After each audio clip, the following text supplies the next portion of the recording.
रत्नागिरी जिल्ह्यामध्ये दोन ठिकाणी उपमुख्यमंत्री एकनाथ शिंदे साहेबांचा दौरा आहे, एक चिपळूणमध्ये आणि दुसरा रत्नागिरीमध्ये.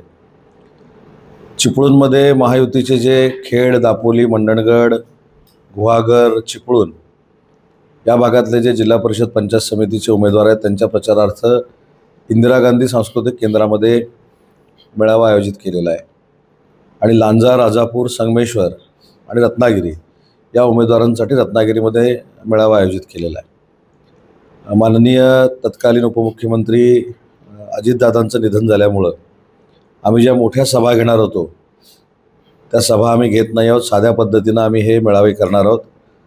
प्रमुख पदाधिकारी, प्रमुख कार्यकर्ते, महिला भगिनी असा आमचे दोन्ही मेळावे असतील.